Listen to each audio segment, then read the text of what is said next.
Hello everybody, this is the Fun Man. I'd like to speak to you today. We are going to be reviewing Squid Game Season 3.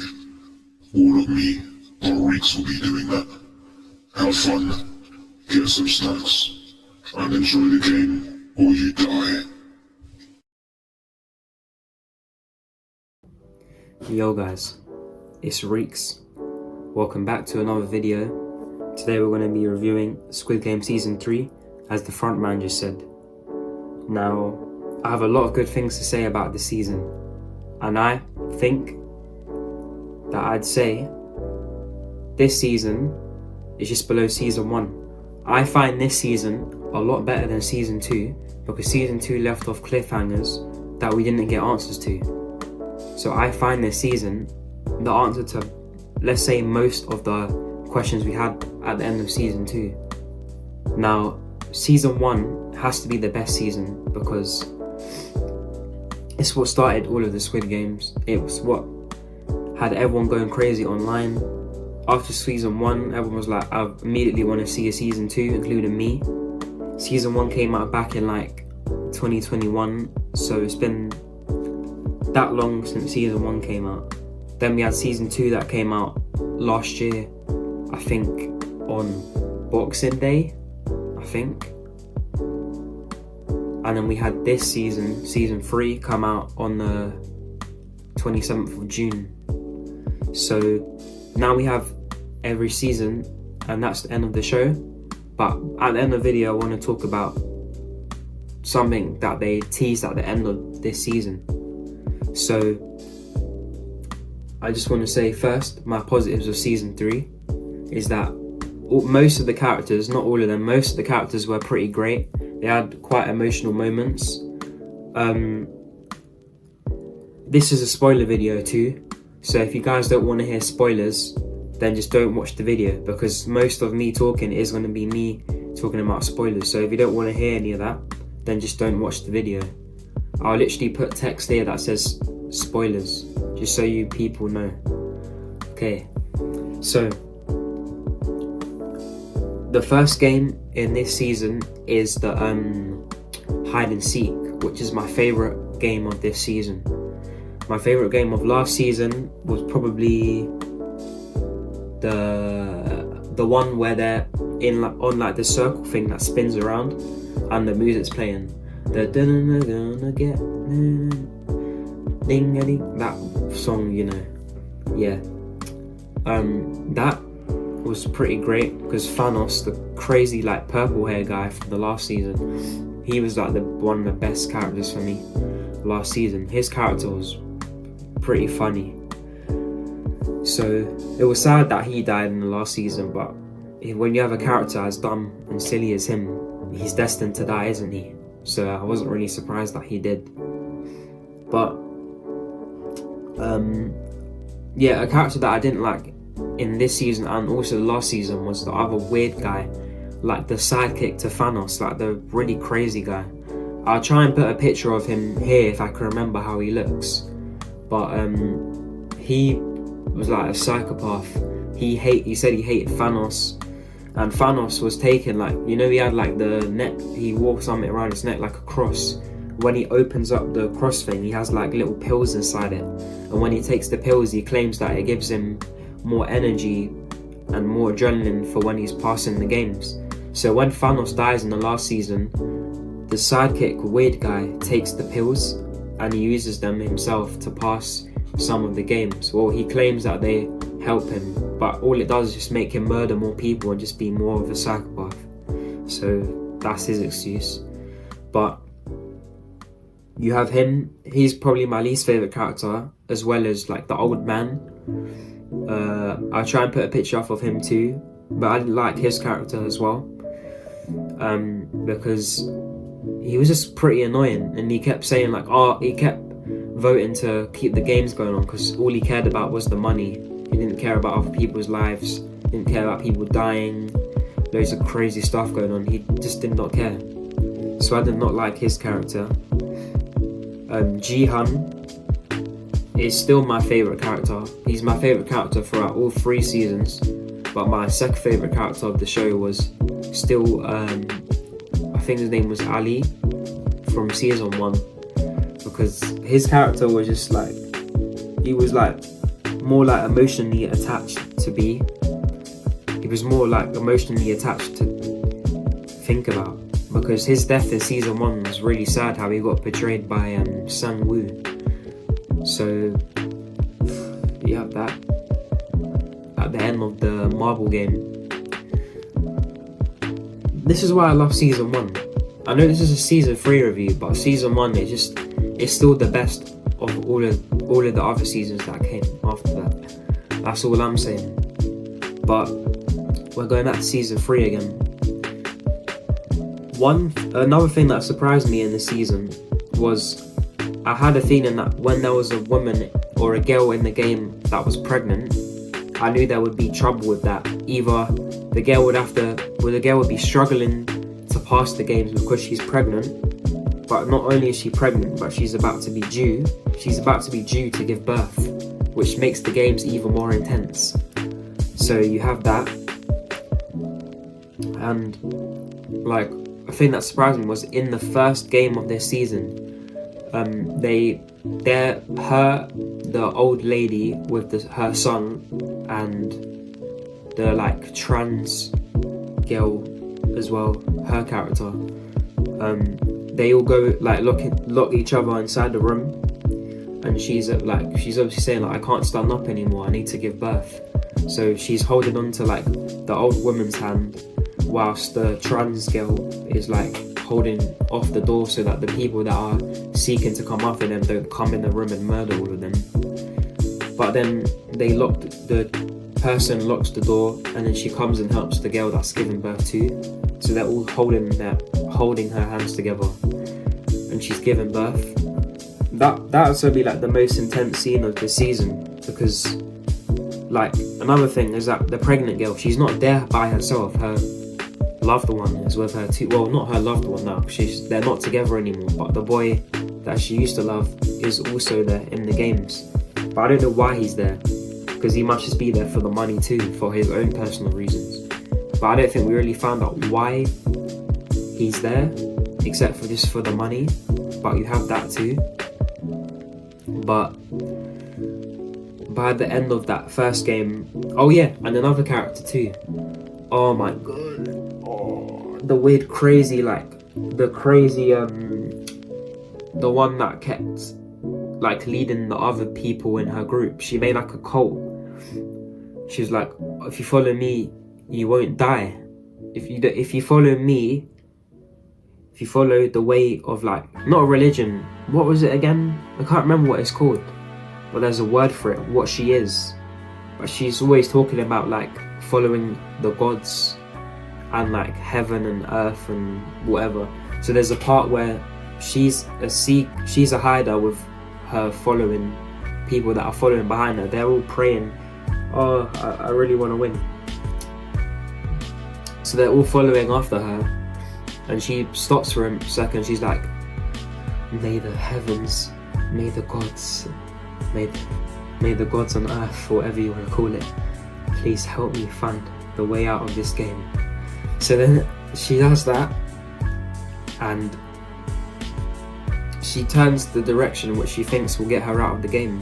So the people behind her are like, thank you, and then they end up going into the wrong door. She unlocks it, and then there's a guy in there waiting to kill all of them.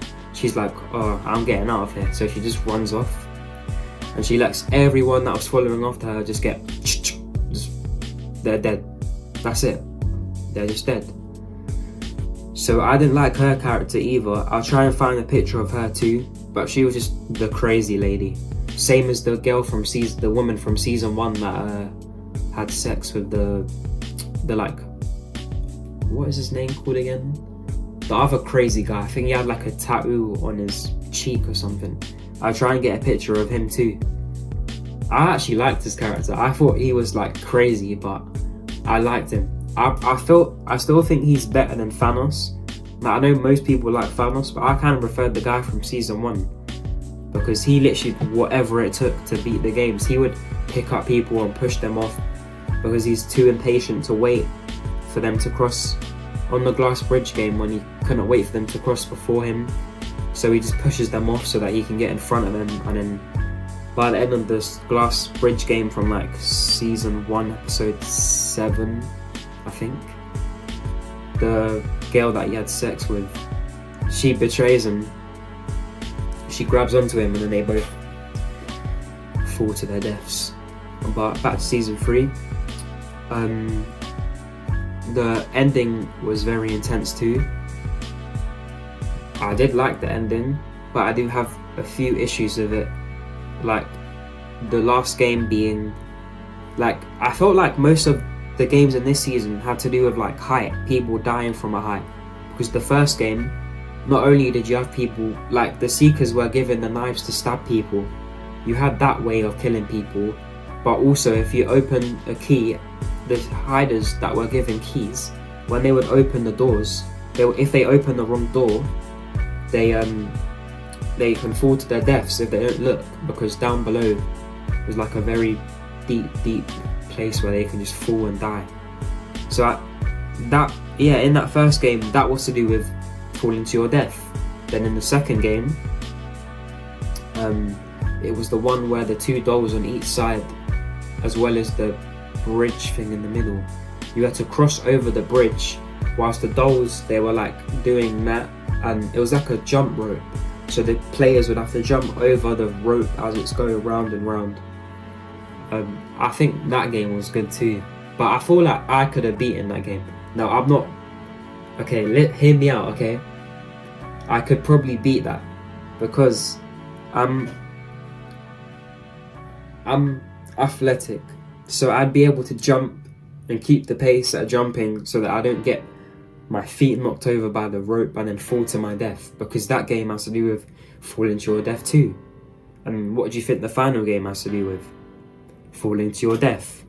Because there are 3 platforms at the end of the last game where they're all up on like these 3 block platforms in the air, and to win the last game you have to pick one person.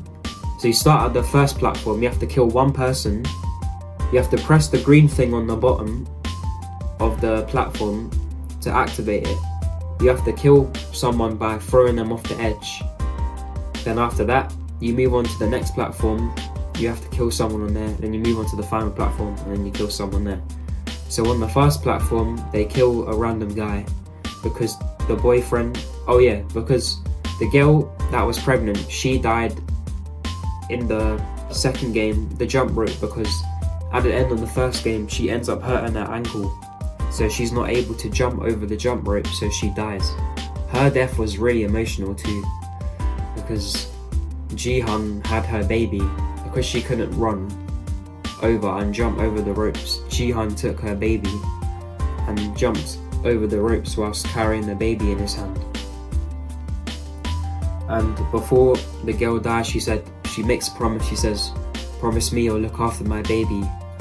So that's what Jihan does. He wants to protect the baby through the rest of the games that they have to go through. So because she can't travel across to the other side of the thing in the second game, she jumps off the ledge and she kills herself because she can't go on anymore. So that was her sacrifice. Then in the last game, and what they do, which is kind of silly, I have to talk about this, is how they made the baby. They actually made the baby a player in the game. What? How do you make a baby a player in the Squid Games? How does that make any sense? You're gonna make a baby a participant in the Squid Games too. They actually put like a number thing on the baby's chest as well, because when the mother dies, the baby took her player 222. The baby takes her place, so now the baby's player 222. And then you have the old man with like his friends, or if they just met in the Squid Games, they're all like coming and they're all like, how? After they have the dinner, or I think whilst at the dinner table or after the dinner table, after that scene happens, they find out They're like, how is player 222 alive? Because player 222 died. She jumped off the edge in the second game. So they're all confused. So the old man is all like, oh, this isn't fair. How is the baby a player in the games now, taking her mother's place? It doesn't make sense. So I don't like how they made the baby a player in the game. That's just how like evil the Squid Games are, that they'll actually make a baby a participant in the games. Whatever. Okay. So back to the last game again. Jihan, everyone else is dead on the platform, and then the old man is dead. Who cared about him? He's dead. His buddies are dead. I think there was about 9 players left in the last game, including the baby.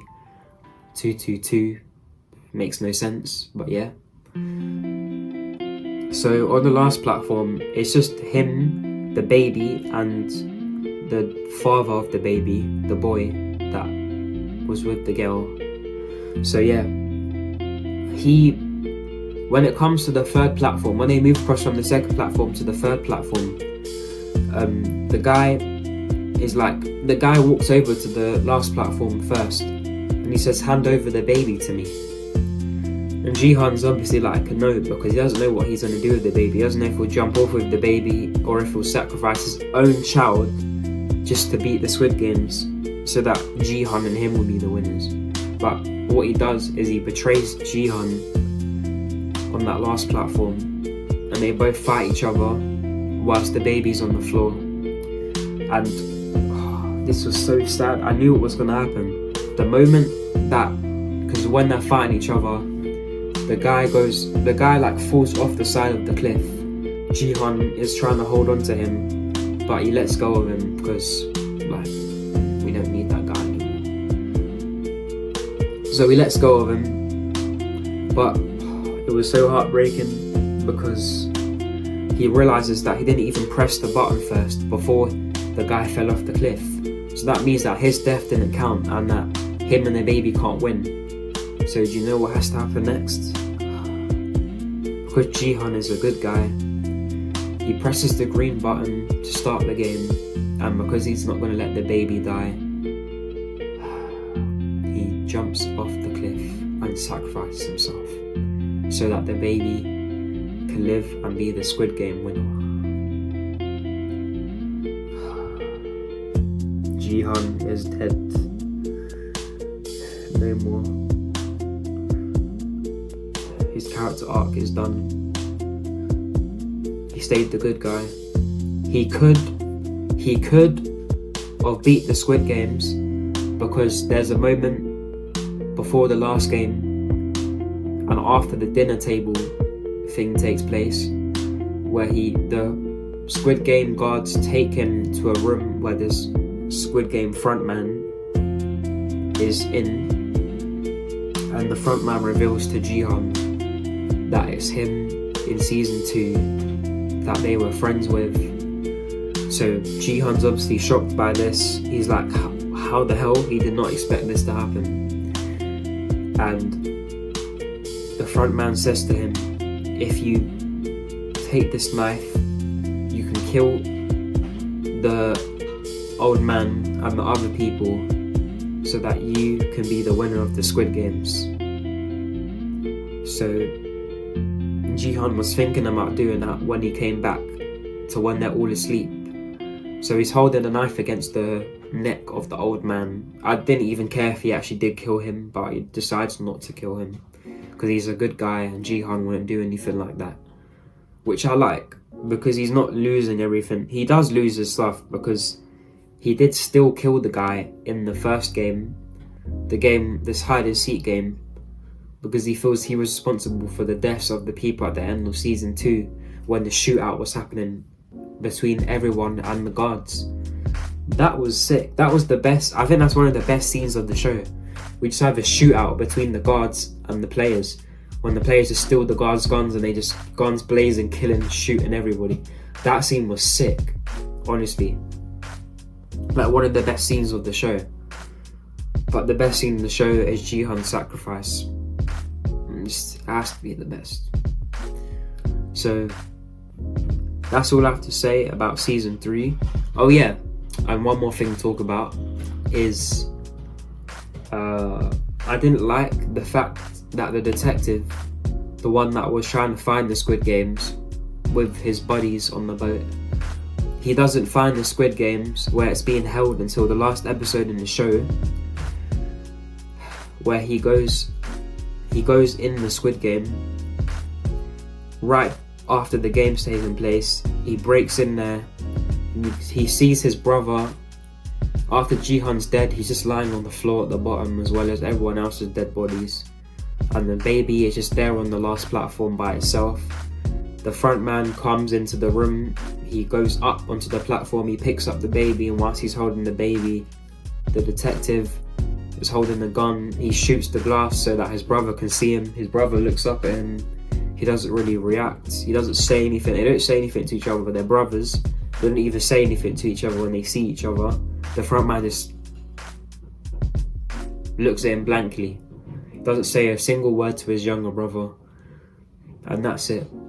The front man just takes the baby. He leaves the island.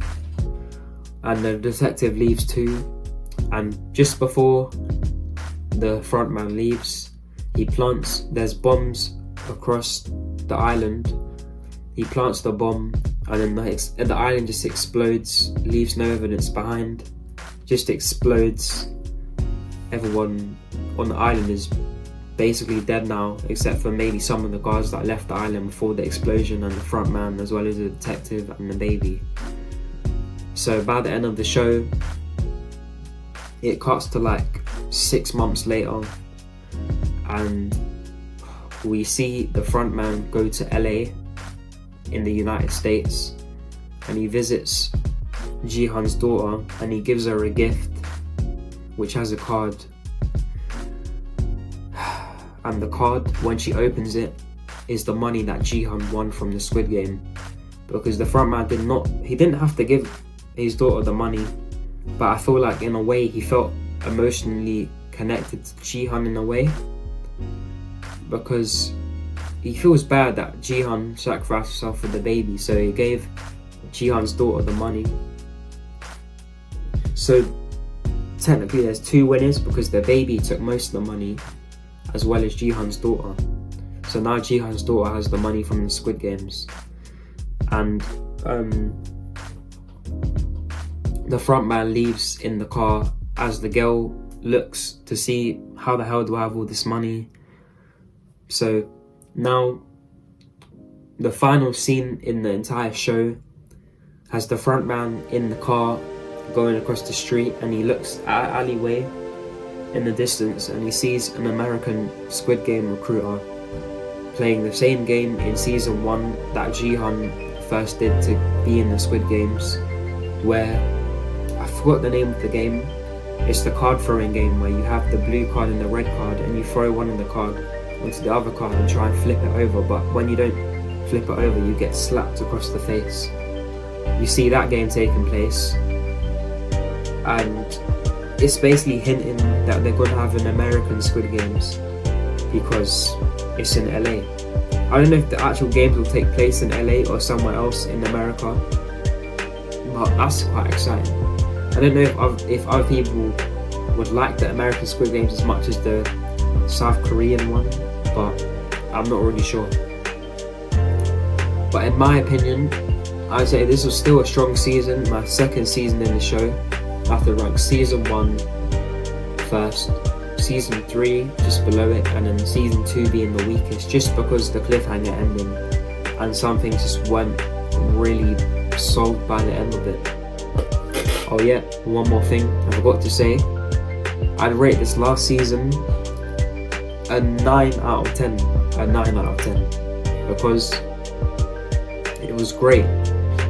Solid season. Solid end to the whole show. So yeah, that's it. Now that's my entire season 3 review. I hope you enjoyed today's video, and I'll see you guys in the next one.